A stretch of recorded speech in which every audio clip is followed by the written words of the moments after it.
Hello, hello. Welcome to my video project 2, identification of sample number 37. My name is Jacob Weber, and this is for my MinLith class. Let's get to it. Sample 37, you'll see it pictured here in my fingers. It is about 3 centimeters by 2 centimeters. Here you will see the sample pictured in multiple orientations. Notice it is black with what I would call a tan yellowish color on the cracks and outlining edges. So, let's start with the physical, observable, visual characteristics. Starting with, look at that, it is very thin. Why is it so thin? Because it has one plane of cleavage. That's going to be important later. Next up,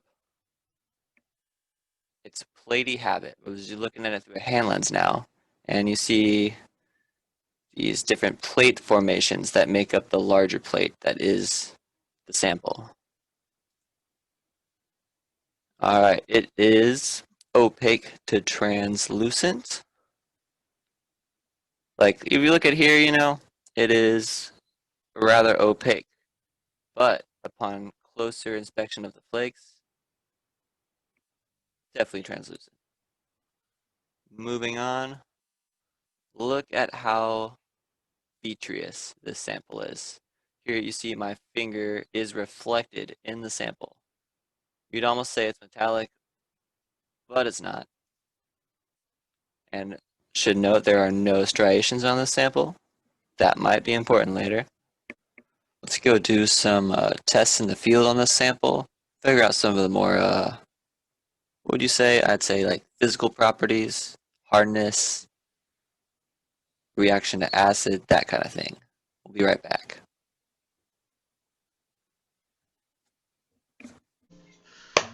Alright, once again, I'm your host Jacob Weber, and we are talking about sample 37. I want to take this moment to point out the luster of this mineral.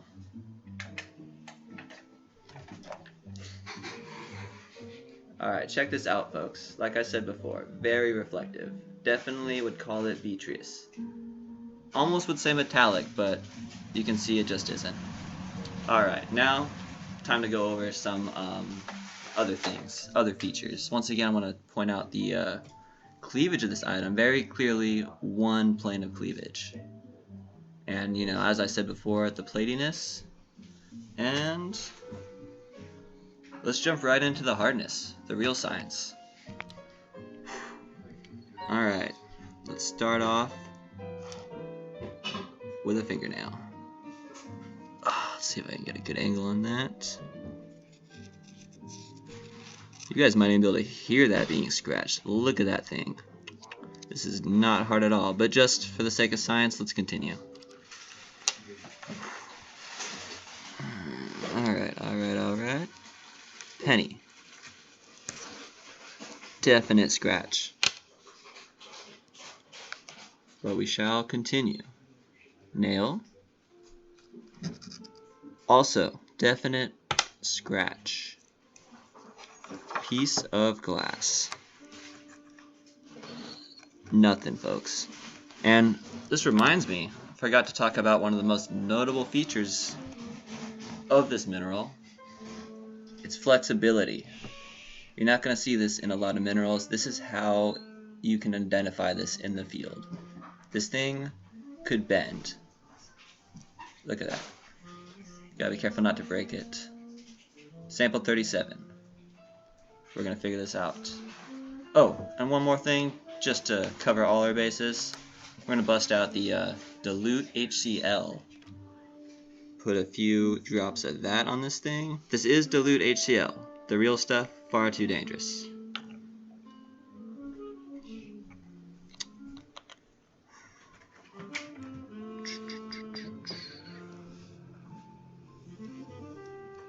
Nothing so far.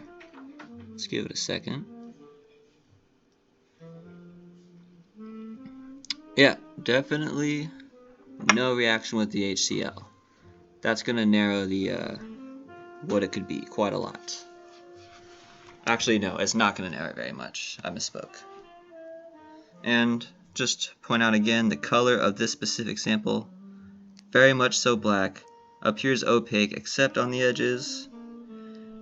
And we got some, some kind of like yellowish tan color, I would say, on the edges, along with that see-throughness. And let's go back to the PowerPoint, go over what we've learned so far.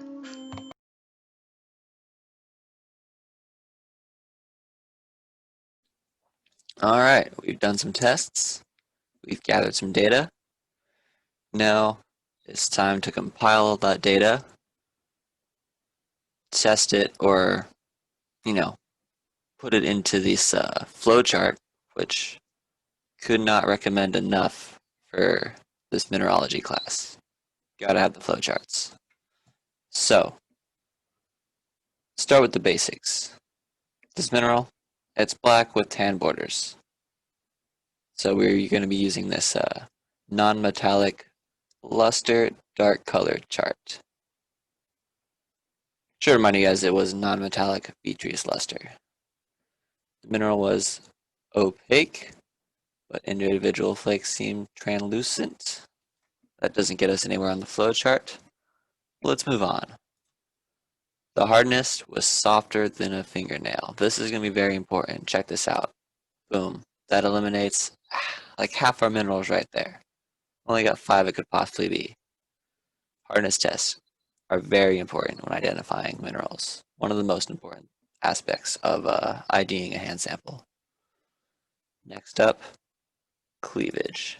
No, my bad. Vitreous luster. I mentioned that earlier. We already went over that.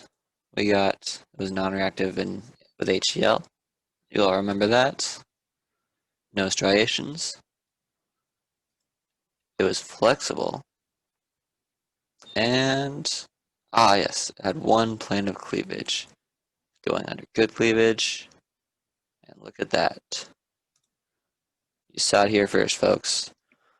Biotite is sample 37, without a doubt. So, with that, let's go over, see what our good friends at geology.com have to say about this mineral. Biotite is a mica that is very common in igneous rocks as well as metamorphic rocks. Specifically, granite, diorite, gabbro, peridot, few other igneous rocks, schists, and gneiss. Definitely find some micas and biotite specifically within those. You may be wondering about sedimentary rocks. You see, it's rare to find this particular mineral group in sediments due to its weak resistance to weathering, which we should realize just on its hardness alone. And the general chemical formula for the biotite is this. And you might be wondering, why do I say that's the general chemical formula? Well, that's because the name biotite refers to multiple dark micas that cannot be distinguished without optical, chemical, or X-ray analysis. So you could say biotite is sort of like a field name for when we just have like our basic hardness test and hand lens. Some example of these biotite minerals would be anite, logophyte, siderphyte, tectonites, and others.